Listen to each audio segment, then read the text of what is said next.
তো আসসালামু আলাইকুম সবাইকে, স্বাগতম আমার গোলক ইউটিউব চ্যানেলে। তো আজকে আর কি যে বিষয়টা নিয়ে আর কি একটু কথাবার্তা বলবো সেটা হচ্ছে ইদানিং হচ্ছে ফেসবুকে আর কি কিছু বিষয় দেখতেছি যে আমাদের ঢাকা বিশ্ববিদ্যালয়ে যে একজন লোক এক ভাইকে আর কি আমাদের পাথরঘাটার এক ভাইকে আর কি পিটিয়ে হত্যা করছে। তো সেই বিষয়টা নিয়ে হচ্ছে অনেকে অনেকভাবে করছে। তো এভাবে পিটিয়ে মারা এটা কোনোভাবেই কাম্য না আর কি। যারা করছে তাদের অবশ্যই আমরা শাস্তি দাবি করি।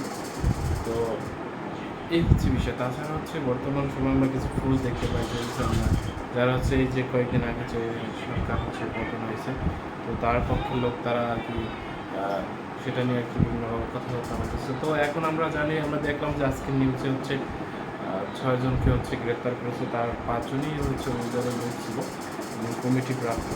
তো এই হচ্ছে অবস্থা। দেশটা আর কি যথেষ্ট ভালো চলবে সেগুলো হচ্ছে বিভিন্নভাবে আর কি অরাজকতা সৃষ্টি করার চেষ্টা করতেছে অনেকে। তো আমরা চাই যে আমরা সবাই ভালো থাকি, কোনো অরাজকতা না হোক। তো তারপরে হচ্ছে বিভিন্ন সমস্যা দেখা দিতেছে, সেগুলো হচ্ছে আমাদের কারোরই কাম্য নয়। তো আমরা চাই যে কোনো সমস্যা থেকে সবাই পরিত্রাণ পাক। আর একটা বিষয় হচ্ছে যে ঢাকা বিশ্ববিদ্যালয় যে আক্রমণ করে যে করলো, তো সেটা হচ্ছে সেই ভাই হচ্ছে পাথরঘাটায় রায় ছিল, বরগুনা।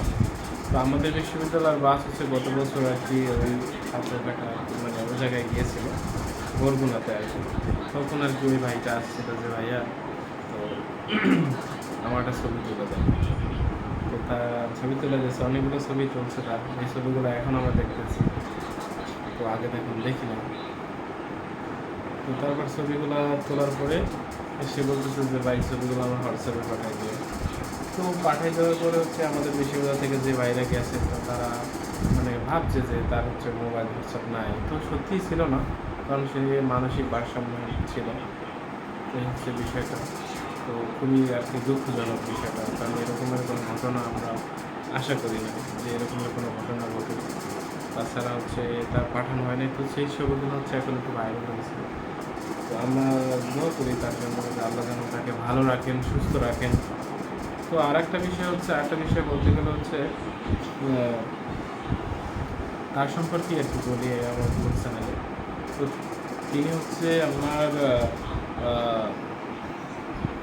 তার আরও অনেকগুলো হচ্ছে আমরা ইন্টারভিউর মধ্যে দেখছিলাম, কারণ হচ্ছে থেকে একটা ঢাকা বিশ্ববিদ্যালয়ে তো কোনো একটা প্রোগ্রাম হয়েছিল, তখন তিনি আর কি পিছন থেকে যায় সেটাই কথা বলার চেষ্টা করেছে।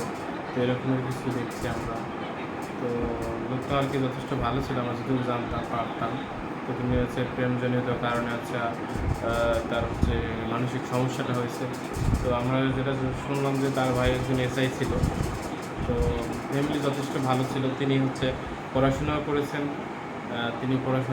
আমাদের হচ্ছে বিএম কলেজ থেকে অনার্স মাস্টার্স কমপ্লিট করেছেন বাংলা থেকে, যতটুকু জানলাম। তো তার মৃত্যুতে হচ্ছে আমরা সবাই শোকাহত আর কি, যারা আর কি তাকে এভাবে নির্মমভাবে হত্যা করেছে আমরাও তাদের বিচার চাই। কারণ চোর সাব্যস্ত করে তাকে মারা যায়, বাইনে রাখা যায়, তো তাকে যে পিঠেই একেবারে মাইরে ফেলানো উচিত, মাইরে ফেলানো উচিত, এরকমের মেন্টালিটি হচ্ছে ঢাকা বিশ্ববিদ্যালয়ের মতো শিক্ষার্থীদের মাথায় আসছে, সেটা কোনোভাবেই কাম্য নয়।